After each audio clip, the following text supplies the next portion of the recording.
And I hope this lecture will give you some kind of an indication what you will be doing someday. This brings me to the agenda. I guess I can continue now. Where's the strap? You? Okay. So the agenda, I'm going to start off with the fourth industrial revolution and say something about that. Then implications for organizations, because this is necessary, I think, to give you the background in which we talk about big data and data science. And one of the most important things that is driving industry like a hype at the moment is machine learning. So machine learning is something that consultants sell to big companies and tell them wonderful things what machines can do. So I will also discuss that to some extent. And then maybe just some last comments on how one can leapfrog or take a small step into this new data world. So let me start with the fourth industrial revolution. Who can tell me the first industrial revolution? What is that about? Steam wel. Moet nie almal gelyk skree nie, hè? Ja, steam, water. The second industrial revolution was about electric power. And the third one, computer and automation. Now we're in the fourth industrial revolution. And it's very much about the Internet of Things and so on, and I'm going to discuss some of that. But let's look at the things that I have on the slide there. We're now living in an era where one of these days we're going to drive driverless cars. So the car is going to drive for us. Maybe we won't own vehicles. Maybe we'll just call someone to pick us up a driverless car and take us somewhere. At least in America, maybe not in Africa. Advanced robotics. There's lots of developments around robotics. Inside these driverless cars, it's actually robots sitting there and learning how to drive. While you're driving, you drive, and then the car learns how to drive, and then the car can drive on its own, and then you don't have to do the driving. But scary, but it can happen. Robotics. Doctors nowadays can sit in Los Angeles and do operations in London via robots and the internet and so on. Speech and natural language. I can take out my iPhone and ask Siri to play a song for me. I can even ask Siri to take me to a certain geographical position. And if my English is good, because the most common language in the world today is bad English, then most probably Siri will take me there. And behind Siri sits very sophisticated voice recognition algorithms. 3D printing. Our engineering faculty has got 3D printers, and it's extremely important in the design space. Because if you can print in 3D, you can actually print the new car that you want to design, a model of that, and you will have it available, and you just enlarge it and so on. New materials. There's a new material called graphene that was recently developed. It is 200 times stronger than steel and 1,000,000 times smaller than a human hair. It's also electric conductor. So just think what you can do with that kind of material if you can produce it cost effectively. It can change the whole manufacturing industry, and if you have lots of money in platinum and stuff like that, please sell immediately. The Internet of Things. The Internet you all know. The things are things that I will discuss in slides that come up. There's lots of things connected to the Internet. There's a new development in the banking industry called blockchain and Bitcoin, which is artificial money. But the blockchain is a distributed ledger that can be used to keep track of transactions. And the other day I listened to a talk about Dawie Rood, the economist, and he was actually saying, but you know, he's saying a lot of things, and hopefully this should not be repeated in the press or whatever. But he says a lot of things, but he's claiming that banks can disappear because of technology like blockchain. And even if banks disappear, the regulators disappear, and then maybe less people can steal money. And then there's the whole area of genetic engineering. So what I want to convey with this slide is the world is changing at a rapid pace, and it's changing extremely fast. If we look at the Internet of Things, we have a phone. If you put on your phone, the telecommunications tower pick up your location. You don't even have to put your location on. They know more or less where you are. If you browse the Internet,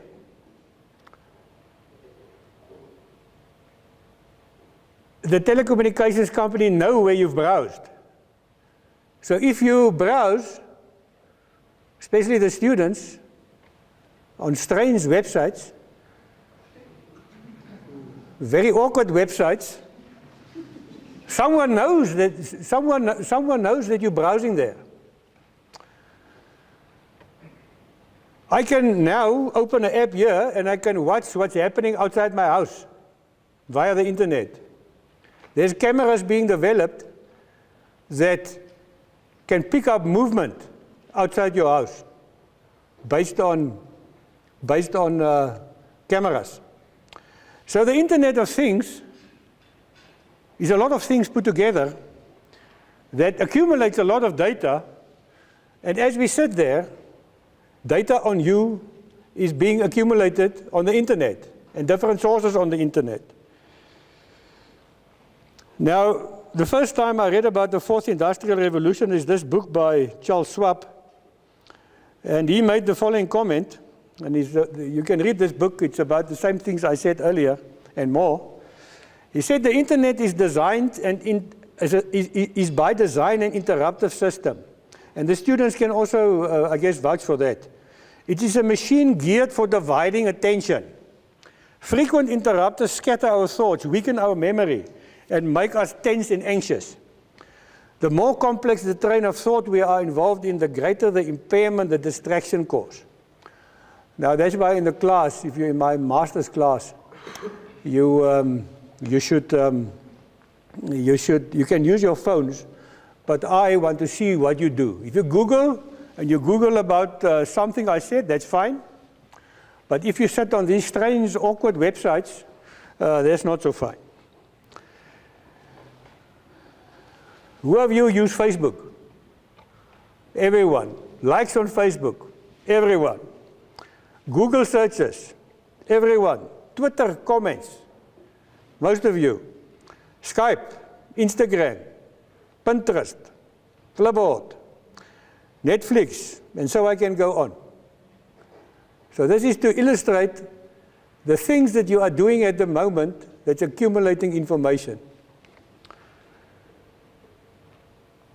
So everything on the Internet becomes interconnected.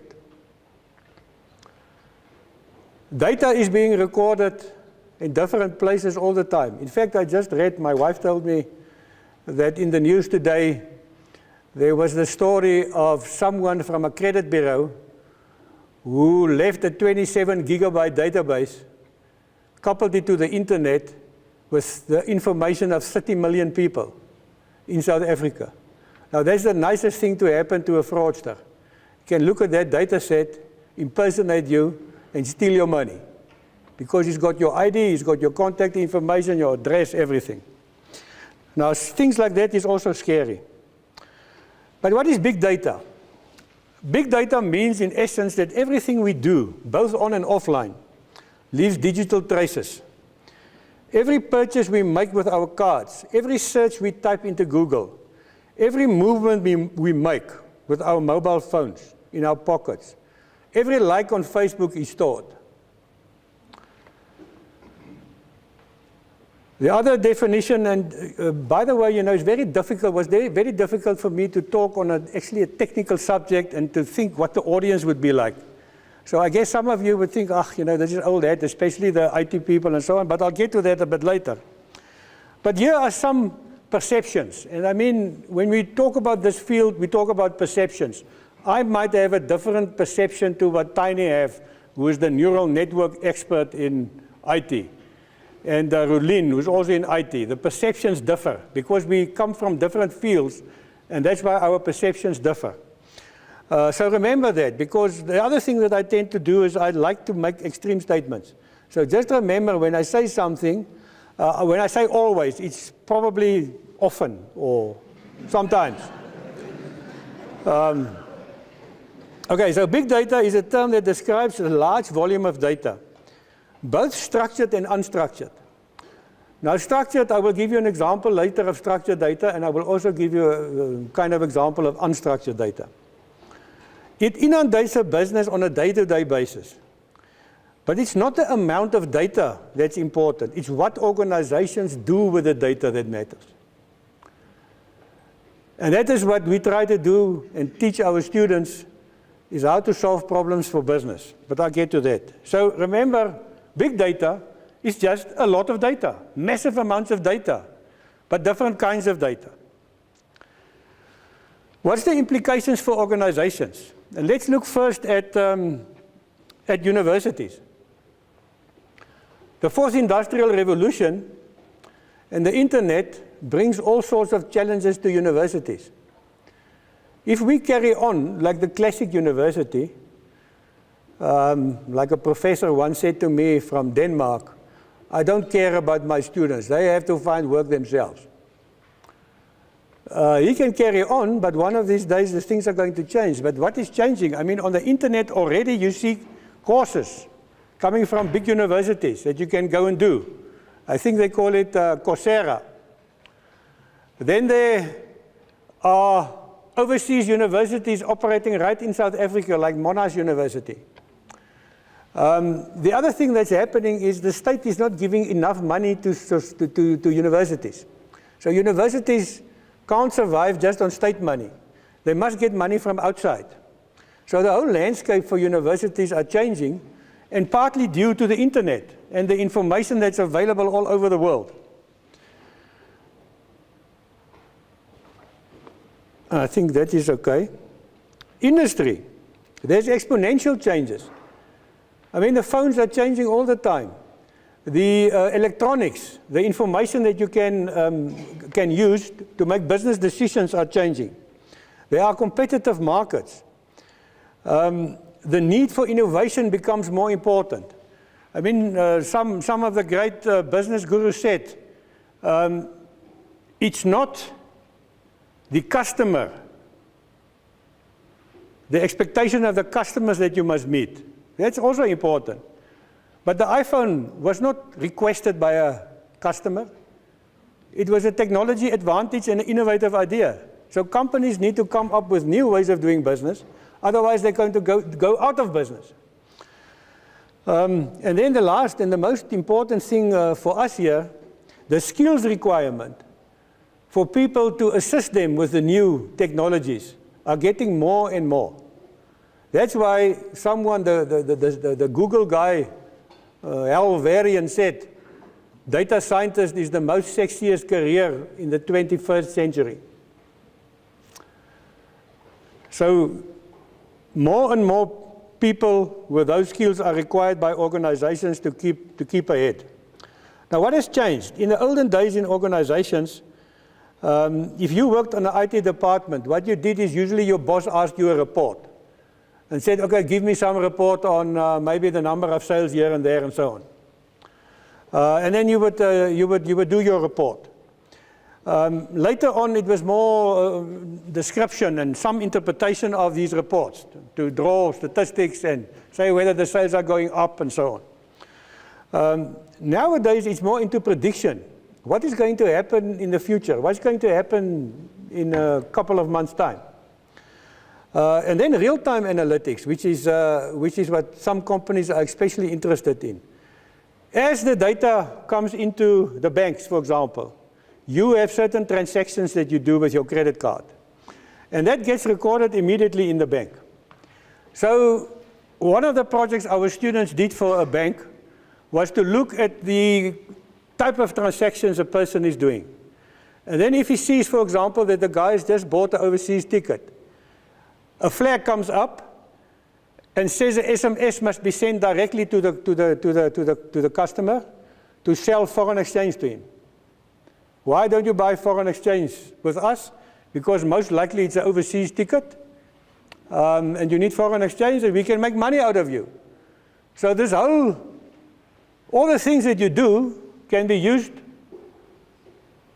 to make money for businesses, and in real time. I mean, one of the examples I've seen is I thought of if you're driving, say, to Cape Town, and somehow your location is tracked. One of these rewards that you get from the different banks and so on can tell you, listen, if it's Absa, Sasol is just around the corner. Rather fill in at Sasol, don't go to Shell. If it's Discovery, it would be Shell, but still. So these are the things that are happening at the moment. Okay, so I was too quick there. What's the typical business questions? Just leave it like that. What products should we sell? How can we operate more efficiently? How can we create new customer requirements? What is the best marketing strategy? What should the price be for the project? How do we minimize our costs? How do we assess our risk? How do we minimize fraud? What does our competitors do? How can we leverage new technologies and data sources? All companies ask those questions. And big data gives a new source of information that you can try and get solutions to it. So the next one, now I must use my mouse. We were recently, and maybe the students must put their hand up because his name is appearing here. Luke. You and who else were there? Only you. Okay, so we had a session with MTN, which is a telecommunications company, and the idea was to generate ideas for the company and for the students to work on. And I'm just going to give you an example here. I hope it's not on.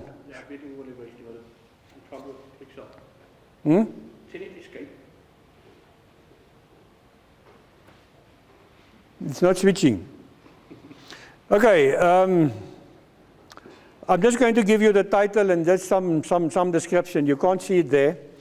But this is a list. There's a list of about 9 projects on MTN under data science. And the type of problems that they want to be solved or suggest that one can solve is the following. Modeling and characterization of the behavioral spending of MTN customers. And they say knowledge about customer spending is potentially of great value to companies. Information like this can be used for repackaging, to offer and recommend new products. Also, it could suggest segmentation, so it's taking your whole customer base and put these customers that are very similar in one corner and market certain things to them, and then in the other segment, market to the other customers. Now, later on, I'm going to discuss a segmentation technique which comes from machine learning. And therefore to target customer in different ways and with different packages. Now, okay, this is one thing. Another thing, and this was actually Mr. Boswell's suggestion, is that maybe we should do this analysis of the location of MTN's customers. And if you know their location and know how they operate, maybe you can get an idea of their credit worthiness. Now, just an example, how can one say it? Very simple example is, if you know that this cell phone is in the Ikageng environment all the time, it could be that this person in Ikageng doesn't really have a job because they don't move out of Ikageng, just in Ikageng. So maybe the purchasing power is very low. But if you see the person is moving a lot out and in and so on, maybe there's a job in Potchefstroom. If the person moves to Johannesburg and back, maybe it tells you something different. So by analyzing the location behavior, you can give banks and telecommunications company new information on creditworthiness. And with creditworthiness, you can make money in a bank if you can assess it properly. And I can go on. What's the other thing here? Luke, you must assist me. Billing dispute trigger analysis using text mining. Now, I mean, what happens in a telecommunication company? You've got data. You don't know, but you're actually using a lot of data because there's no ceiling, perhaps. And then suddenly you realize you've used up 300 gigabytes of data and you owe the telephone company 30,000 rand. And this is bad for the telecommunications company because what they want to do is they don't want to bill you unnecessary. So they want a system that can give them early warnings when this type of thing is happening.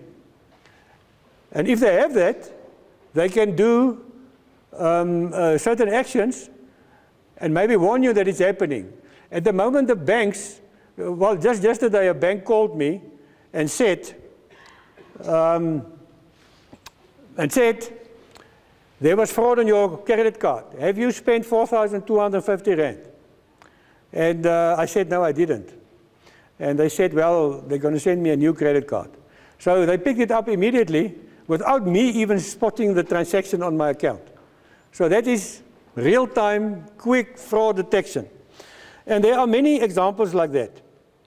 But how do we solve these things? And now I must go back, Thijs, and to the slides. And hopefully to the next slide. Okay, I think I have a couple of minutes to just finish this. And why I'm doing this is to try and give you an examples of what the business world is looking for. And here's a couple of data science examples. The first one I have up, natural language and speech recognition. Now, as I said, some of these machine learning techniques can understand you and what you say. They can also recognize that it's you and not someone else. What is one of the biggest irritations at the moment in the market? It's a call center. So if I have to call Telkom, or if I have to call MTN, or if I have to call ABSA, I struggle to get the right information out of them. So one of the things that one can do with these AI, artificial intelligence techniques, is to have an automatic call center where you speak to the computer on the website and say, please assist me with opening my credit card. I'm traveling to New York. And then the computer comes back to you and say, okay, from when to when? Can you provide your ID number? And then say, okay, done. And it's a fraction of the time that it would take you to call the call center. Real-time algorithms, while you're sitting here, all around the world, there's automatic, what they call robo-algorithms, analyzing what's happening on the financial markets. And they look at what is happening, and then they also instruct trades. So they call it automatic trading algorithms that's happening all the time. No people involved, just algorithms deciding on which asset to buy and when to sell, and instructions like that.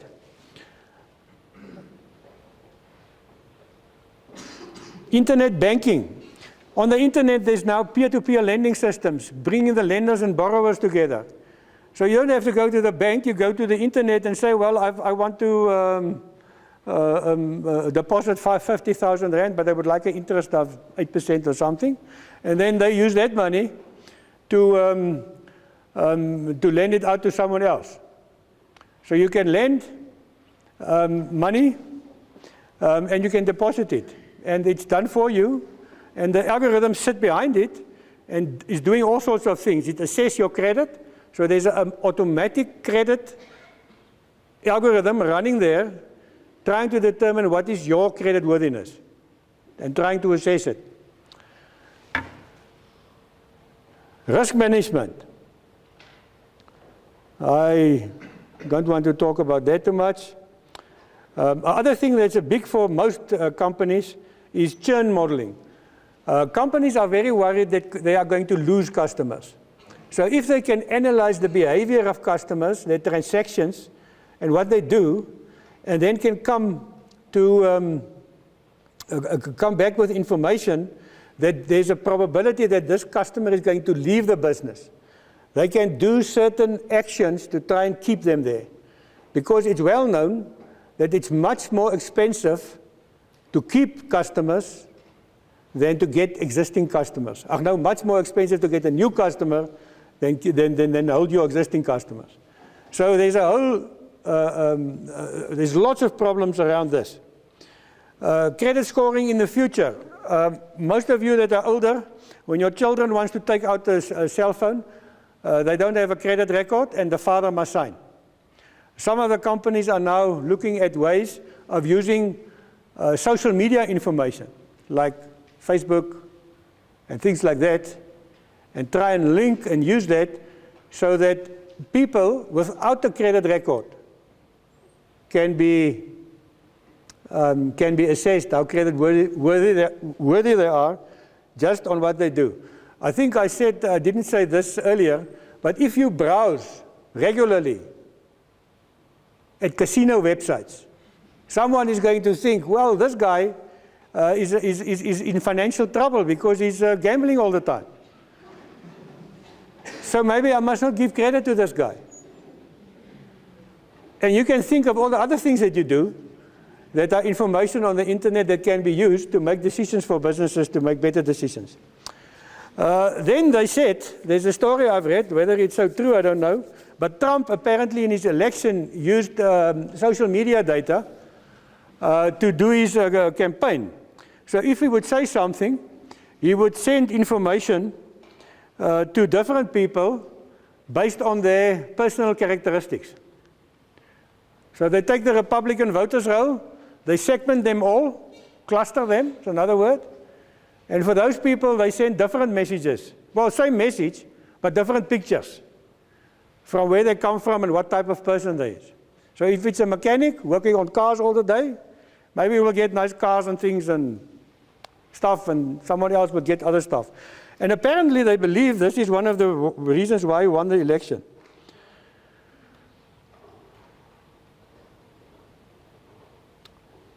Now, I've given a similar lecture to this to business, but the one thing that is clear is that all of you, and especially the young ones here, you are very lucky, because I'm old. One of the days, you know, it's Ichabod. But you are living in the most exciting era ever, especially if you work in computers, and if you work in engineering, and if you work in this area of BMI. It will just, there's so many opportunities, it is mind-boggling. Just a quick one. I'm just going to show this quickly. It's a journal I just saw 2 days ago. It's the Journal of Digital Banking. And this journal has only got, I think, 8 articles already in it. And it's now being advertised for banks. Now, the topics that they have in there is all about blockchain, and those sort of things, but it's addressing the things I just said. How can banks improve their business processes, new products, new ways of catering with clients and so on? And there's a couple of ones in it, and I'm not going to dwell on that too much because I have lots of other things to say. By the way, you're welcome to ask a question or give a comment, because there's people here that maybe, you know, with the perception, there's always some people in the audience that think they know more than what you do. So that's fine. If you read in big data, you will see a lot of different things. E-science, big data, machine learning, neural networks, data mining, text mining, deep learning, all sorts of very sophisticated mathematical techniques. And to try and understand what's going on there is kind of difficult. Now, Frikkie van Niekerk, the Deputy Vice Chancellor, ex-Deputy Vice Chancellor of the university, told me that, you know, I don't really know what big data is. He knows. Because if you talk about the squared kilometer array, the squared kilometer array is this telescopes that's in space, well, in South Africa and in Australia, look at space, and they want to see whether there's life out there. And they analyze all these signals coming through. But do you know how much data is arriving from those things? According to Frikkie, 1 terabyte per second. Now, if you think that this 30 million database that was put on the internet by this fraudulent credit bureau guy is only 27 gigabyte. This is 1 terabyte per second coming from space. Of course, I'm not a physicist. Who's physicist here? Most of it might be useless information, you know, black holes, new stars being born and so on. I'm not an expert in that. But it arrives at an immense pressure. If you think of telecommunication networks around the world, it is just mind-boggling. So to sum up, the velocity, the speed with which the data arrive is growing exponentially. The volume is just immense. The variety is completely different types of data. Twitter feed, I mean, that is unstructured data. Someone is talking about something. Structured data, your age, how old you are, you know, your salary and things like that. That's more structured data. And so on. So it's getting more and more. And the guys are now talking about yottabytes. I mean, I remember when I was 25, my computer had a 4K memory. And a one screen. And I could do wonderful things with it. I could actually see how a computer fits a curve through data points and writes the mathematical equation on it. And that was then already. It was the most fascinating thing I've ever seen. But I'll show you some simple examples as well. An interdisciplinary field about scientific methods. And so on. I'm not going to talk too much. What I want to say is that the data and the problems are quite different in subfields. So if you're a physicist, you can work in big data because you can work on the SKA. If you're an engineer, you can work on the solar car. There's also lots of data because you want to run, the car must run as fast as possible. You must look at the cloud cover, the battery power, the inclination where you go over, and you must optimize this because you want to run the car as fast as possible. Lots of data to analyze. Statisticians sometimes think they're the guys that should do data science. And even nowadays, actuaries are saying, well, I can also do data science. I know mathematics, I know the computer, I can do it. So the point is, everyone can do it. I can't say that data science is only for me. The engineer can do it because his problems looks different, his data sources looks different. So I think it's an important perception. The computer scientists will look at it differently. They would look more at things maybe like text mining and so on. Now, so it's about the mathematical sciences, information technology, and business. And by the way, business, mathematics, and information technology stands for BMI.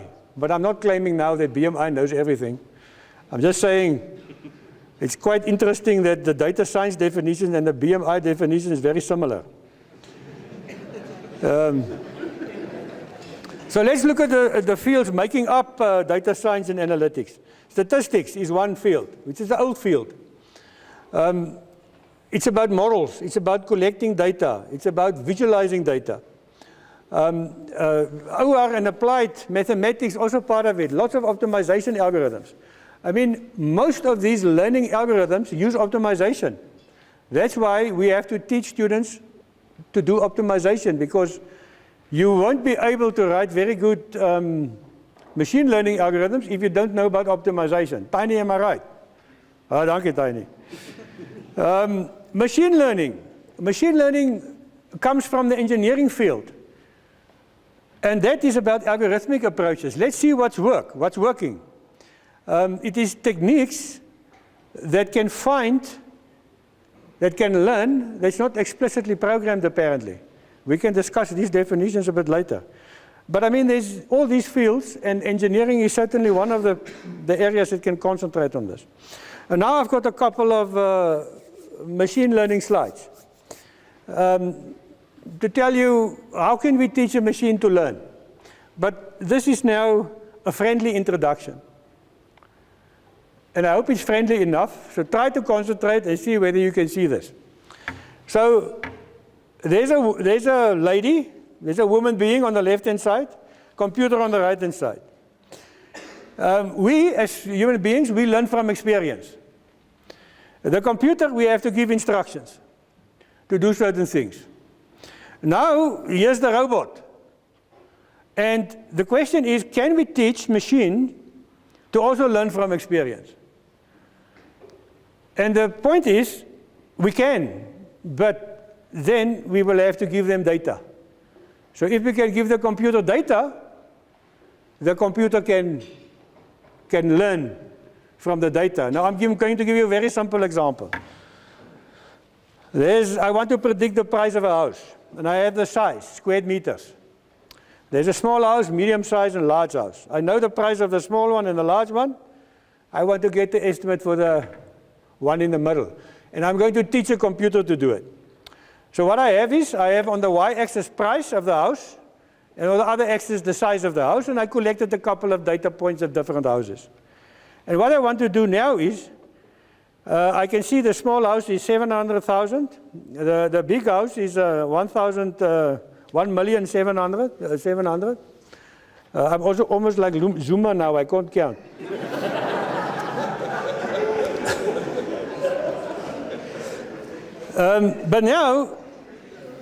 But now I want to tell the computer to learn something, some relationship here. And you can see it looks like if these points are in a straight line. So now I want to tell the computer, can't you find that line for me? Because then I can get the answer. The quiz there is, what would the price of that house be? Well, it will be 1,200 more or less, if I look on the scale. But how do I teach a computer to do this? And the name here is linear regression. And it's funny that this is a statistical technique. You have a model, y is equal to a plus bx. And a plus bx is just the equation of a line. And what I want to determine is what must a be and what must b be. And the computer must find this. So I have observations, the 8 data points. I just call it in mathematical terms x1, y1. y1 is the price and x1 is the size. And then I say maybe a good idea would be to get the minimum sum of squared errors between the y's and the estimated line. And if I choose a and b in such a way that it minimizes the distances, the square distances to the line of the data points, then I will have a good fit. And then I will have y hat is equal to a hat plus b hat plus x. And how can one do it? Well, if you're very clever, you can take the derivatives with respect to a and b, solve the equation, and get a value and calculate a and b, and that will be your optimum, or your best estimate for a and b, which is the intercept of the line and the slope of the line. Other way to do it is through optimization. And we teach students optimization and gradient descent. Now what is that? You plug in an a and a b, which you think is okay, and then the algorithm looks where they can find an a and a b that minimizes the error further, and then it puts in a new a and a b, and so on. It's the iterative gradient descent procedure, which we call. Now that's the mathematics on the left-hand side. We have to, of course, program it, and then we have Mount Everest. You know Mount Everest? This is Mount Everest. So it's errors, and it's an estimate of the errors, error rest. So you put in your first A and B estimate, and the line is there way off, okay? Because the distances from the point to the line is extremely big. You then try something else, and you see the lines at the bottom doesn't work really. But slowly your error is decreasing. And you can see the line is fitting better and better until you have minimized this error. You're at the bottom of the mountain, and you have an estimate for A and B that minimizes the error. So that is gradient descent, and that is a way of getting this. Now, why do I tell you this? Because machine learning is all about optimization and trying to fit lines and to get solutions and estimates to solve problems. And how do I teach a computer this? I write the algorithm, exactly what I just told you, and do it in code. And the computer can do that easily, in milliseconds. And then you just put the X in that you want, the size of the house, and you get the Y out. And that's linear regression. Now, interestingly, in statistics, if I look at this formula over here, in statistics, the statisticians like inference. So what they do is they say, well, we can postulate the model, but we must also assume some underlying truth. And inference is about trying to get the accuracy of how accurate your estimate is. It's taking it further. And it's a beautiful theory, and James Allison there, Professor Santana, they will tell you more about all these wonderful things. But the machine learning side is more about, let's try and see if it works. It's just the algorithm. Let's see whether we can get something that's useful. And we don't worry so much about the inference, which might be wrong. Okay, no comments from the statistician, so I can carry on. Classification problems. You want to determine, you have red dots and green dots. The green dots perhaps is the guy who passed his MSc degree in 5 years' time. The red dots is the guys who did not pass who passed it in 5 times. But what you have here is you have an X1 and an X2 axis, and those are maybe marks on first year tests. So if you look at the guys passing the MSc in 5 years' time, but you want to determine at first year whether you can use a prediction or classification to say how much must they achieve in first year for X1, test 1, which is maybe mathematics, and test 2, which is probably English, and say, what must their score be in mathematics and in English, at first year level, to make a successful MSc student in 5 years' time? So now you will have to look at the space. You can see it's a nice linear separation, and you can use techniques and see, look at the line, and it beautifully separates the two. And this is also an algorithm that's called linear discriminant analysis or logistic regression. One can use to do this. Separate it. But sometimes you get different situations where the plots doesn't look the same. Remember, we're talking about classification problems here, and maybe between the greens and the red. Now, how are you going to separate that? Well, problem here is you can't really find a line that separates the points. You can maybe find 2 lines. Okay?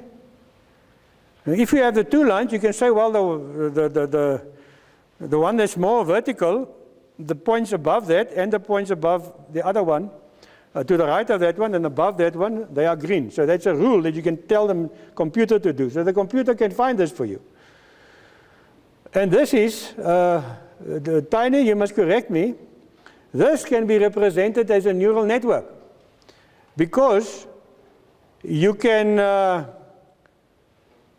make one a node, and you make the other one also a node. And now you have a perceptron. And you can say, well, the first one is node 1. All the points above it is green. And the lower one, all the points to the right is green.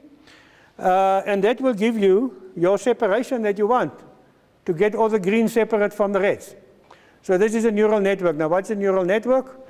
Tiny knows everything about it. It's built on your brain, how your brain works, and how your brain thinks, how your human being thinks. And it's a biological model of the human brain. But this is the most simple neural network. And the examples that I've given you so far is only in 2 dimensions, because it's better to visualize these things in 2 dimensions. What we're really working in big data is we're working in n dimensions. And n is sometimes, well, close to infinity. And that makes it extremely difficult to do this classification task in a multi-dimensional space. I mean, we sit here in 3 dimensions. Let's look at a tree. If you look at the problem on the left-hand side, you want to classify, you want to get an idea of who has, you want to make a recommender app. So you found that a female, age 15, have downloaded WhatsApp. The other female 25 has downloaded Pinterest. The male 32 has downloaded Airbnb, and so on. And you want to say, based on the two variables or the two features, I would like to see whether I can find a rule to discriminate between it. And the first question is, which one of these will be the best? So if you look at it, will gender work? Well, if I look at all the females, they're into WhatsApp and they're into Pinterest. If I look at the males, they're into Airbnb and WhatsApp. So it doesn't look like gender is a good, is not decisive for predicting. So maybe I must look at age. If I look at age, I can see, well, if I look at everyone under the age of 20, it seems to me they're downloading WhatsApp. And the others are downloading something else. So maybe it seems to me like age is a more decisive rule or classifier than the others. So it is correct, it is age.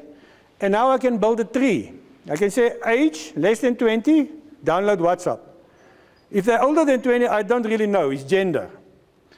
And then if it's gender, if it's female, it's Pinterest. And if it's Airbnb, it is males, which is older than 20. Now this is a very simple example, but it gives you an idea that you can tell a computer, give him a certain algorithm, and the computer will be able to find a rule for you based on that data set. You don't have to find it yourself. I mean, in this case, you can find it easily. But if there are 200 variables and 1 million observations, it's not so easy. And the computer can run through it and can get it for you. I always like to explain these things in feature space. So if you look at feature space, you have your two variables, age, females and males. And if you look at that, you can say, well, I can split age at 20. And in feature space, if I plot it, I can see that everyone lower than 20 and females have downloaded WhatsApp, and all males have also downloaded it. So just by looking at the feature space, you can get your rules immediately. And that's why students are usually advised not to go to the technique immediately, look at the data, plot the data, and see what the data in feature space actually tells you. Because then you will get a better feeling for how these techniques work. So that's called classification trees. And by the way, you only learn that in honors and in masters. Maybe in statistics as well, but by that time you've forgotten all this. Because you're so confused with hypothesis testing, you don't know what's going on anymore. Okay. Okay, that's a joke. And all these things work with loss functions, by the way. Trying to determine and minimize and so on. This is a nice one. You know, maybe James can comment on whether I explained. James, by the way, is one of the best lecturers at the university. Luckily, a student of mine. Maybe he can tell me. Maybe he can tell me whether this example of support vector machines, which is also a learning algorithm, is not too bad. Now, if I have those points, I have red points and I have 2 green points, and I want to separate them. How do I go about doing that? I've got a problem now. A line won't help. Can you see the line won't help? Maybe something else can help. But maybe neural network can help, Tiny. I can have 2 lines here.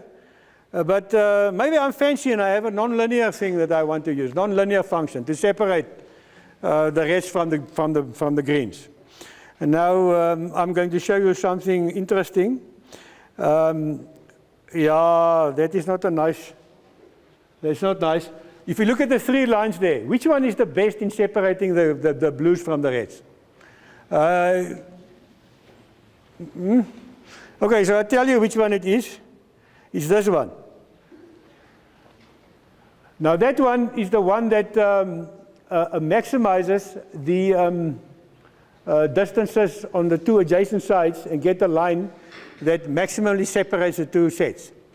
Now that idea is so-called support vector machines. And the vectors on the dotted line is the support vectors. Now that is a nice mathematical explanation, and usually I do this with students just to confuse you. So let's look at the points in y-x space. So 0, 3 means it's 3 on y, 0 on x, and so on. And I'm going to look at this, and I'm going to say, but I don't want to work in this space. I want to work in three-dimensional space, and I want some kind of a equation called a kernel to try and separate these points in 3 dimensions, not in 2 dimensions. So let's see which one of the functions can do it. If I say x plus y, 0 and 3 gives me 3, 1 and 2 gives me 3, 2 and 1 gives me 3, 3 and 0 gives me 3. xy, if I multiply the 2, I get 0, I get 2, I get 2, I get 0. X squared, x times x, I get 0, 1, 4, and 9. So which equation will assist me to separate the points the best? Well, it is xy, because the greens are all 2 and the reds are all 0. Okay, you agree? Wonderful. I'm so glad you all agree. Now I go to another space. So I create a variable or kernel function z, which is equal to x times y, x times y. And I set here in 2-dimensional space on the left-hand side at the bottom. And now I take my xy data point on the top left, right, left, top, right, whatever anyway. And I take xy and I want to transform it to xy, comma xy, which is actually z, xy. 0, 3 goes to 0, 3, 0. 1, 2 goes to 1, 2, 2. 2, 1 goes to 2, 1, 2. Remember the previous table. And 3, 0 goes to 3, 0, 0. So wonderful. Look at wonderful things I got right, just to the students. Don't you think your professor is very nice in animation? So I take the points to ZYX space, okay, 3-dimensional space. Wonderful. Can you see how they move? And now in that space, I can find the separating plane. On the z-axis, I just say z must be equal to 1, and then I can separate the two. So if I have the kernel and I have it z is equal to 1, I can separate the points. And the funny thing is, this is called a support vector machine, but the funny thing is, this on the left-hand side and that on the right-hand side is exactly the same thing. Because if I say z is equal to x, y equal to 1, it's the curve on the left-hand side in 2-dimensional space of y is equal to 1 over x. So a support vector machine, I can tell the computer to do all these things, and the computer will be able to separate the points and do solve a classification problems. This one is also a nice example about cluster analysis. So I have points, and I'm a pizza guy. And I want to know where must I open my pizza places based on the location of the guys that usually buy pizza in the existing stores. So there's the locations. I can tell the computer, join the guys who are closest together. So there's a join, the computer joins them. Computer joins, next to that's closest. And then the next two that's closest. And then the next two that's closest. And the computer can find the two clusters automatically, given the algorithm that you give him. You just give him two things, the distance matrix and the algorithm to do the clustering.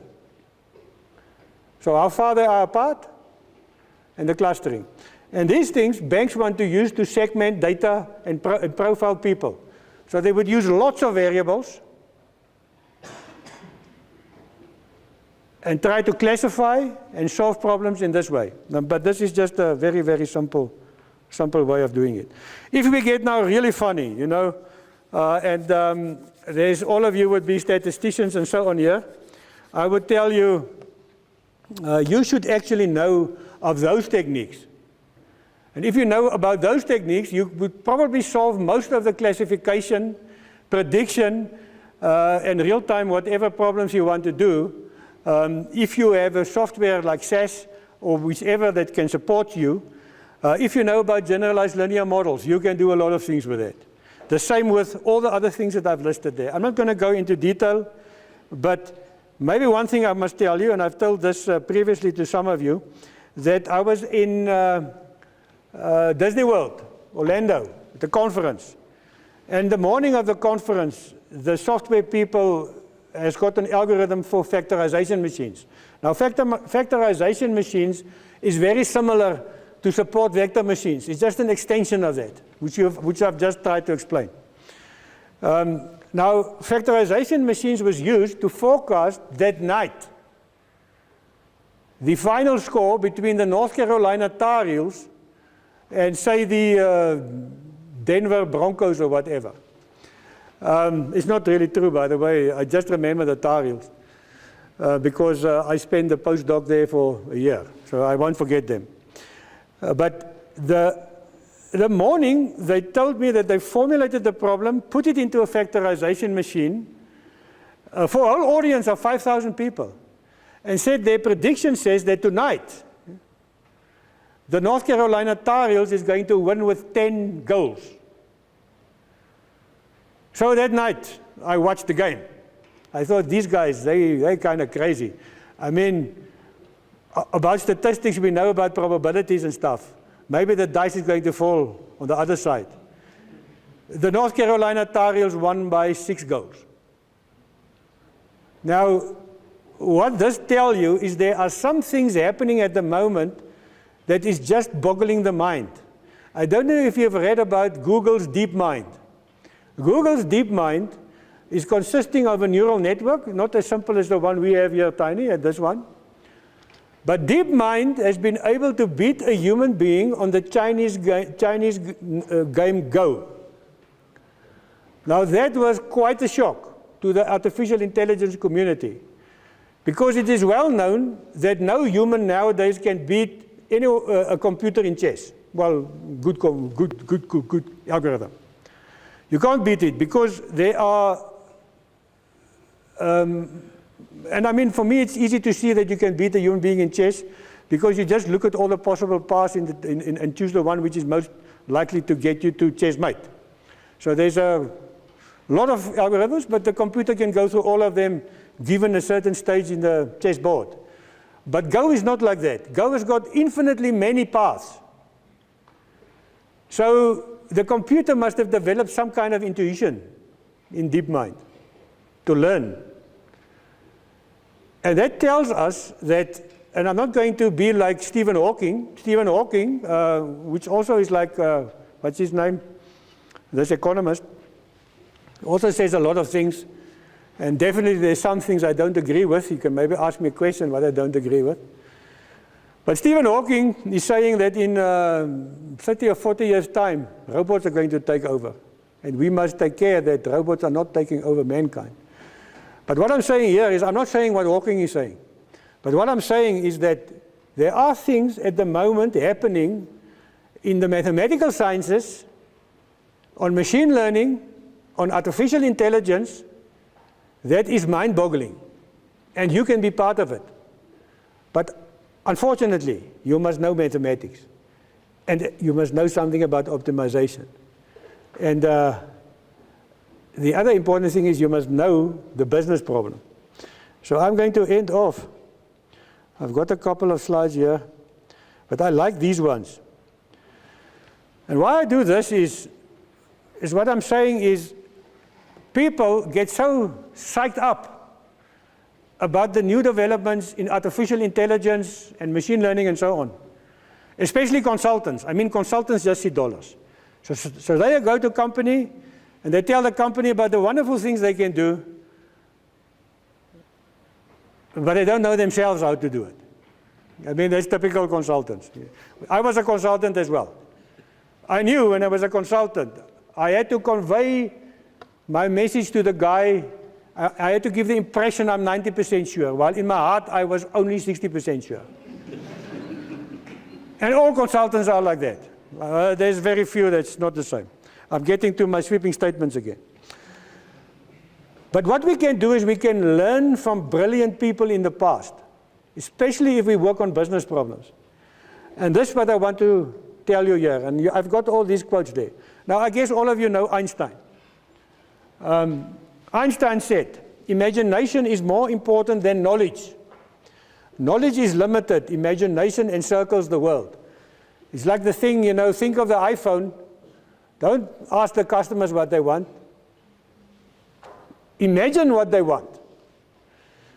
The world as we have created is a process of our thinking. It cannot be changed without changing our thinking. So what you guys have to do is you have to change your mindset. You must think of what's happening around you and think, how can I do things differently? If I'm in an organization, how can I make this organization a better place? How can I sell new products? And then the one that I love most, and I like this guy Deming because he's very straight. He's like very robust and he says just what he thinks. He says, it's not necessary to change. You can stay as you are. Survival is not mandatory. So if you want to die, die. In the newsroom. And then on the business side, the ability to learn faster than your competitors may be the only sustainable competitive advantage. And Eckhoff below, organizations fail or decline more frequently because of what they did not do than because of what they did. You should not only ask that. You should ask, if the oil price fall by 10%, what will be the effect on the bottom line of the business, and what contingency plans must we have ready in place, and plans already.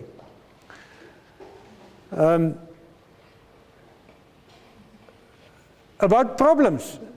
I mean, people think these machines can learn and don't solve, and you don't have to think about what the problem is and what the problem is about. I mean, data, if you put garbage into this machine, it's going to spit garbage back at you. So Einstein said, and it's still true, it has not changed. It's a universal truth. If I had 1 hour to save the world, I would spend 55 minutes to define the problem and 5 minutes to solve it. You don't want to solve the wrong problem, which some people really do often. I mean, academics do that often. And I can even give you names. Because business come to academic don't want to see the business, he's scared of the business. He doesn't want to interact with a guy who's the problem owner. And again, I'm making sweeping statements here. But communication is extremely important. You have to interact with the business guy and get exactly to what is the real underlying causes of the problem here. So Deming, I like this one. If you do not know how to ask the right question, you discover nothing. And then the other things are related to it far better than an approximate answer to the right question, which is often vague, than the exact answer to the wrong question, which can always be made precise. Okay, how should companies, I'm not going to go into this, the time is running out. How should companies gear to this new world? I'm not going to say something about that. But what I want to say to the students, and this is something that I got on LinkedIn, about the top 10 skills to survive in the 4th Industrial Revolution. It's the last slide. And it says complex problem solving. It doesn't tell you machine learning. It says complex problem solving. You must know how to solve complex problems. And in the BMI courses, especially the student over there, in the master's degree, we teach you how to solve problems. Critical thinking. How to not accept necessarily what is right. I mean, how do you do research? If James Allison tells you this error distribution is normally distributed, is he right? Probably he will be clever enough to tell you maybe normal assumption is not good. Yeah. You must think critically. You must challenge the assumptions, challenge the status quo, challenge how people are usually doing things. Then you become a creative thinker. People management. You know, you must be able to work in teams to solve problems for business. You can't just sit in your office and never talk to the client. You will never be able to solve the problem. You will most probably always solve the wrong problem. I've never seen a guy sitting in his office solving problems who has really addressed a real problem out in the world without talking to the guy in the real world. You have to do that. And so I can carry on. What is nice here? Cognitive flexibility is a nice one. Cognitive flexibility. Think about things in different ways.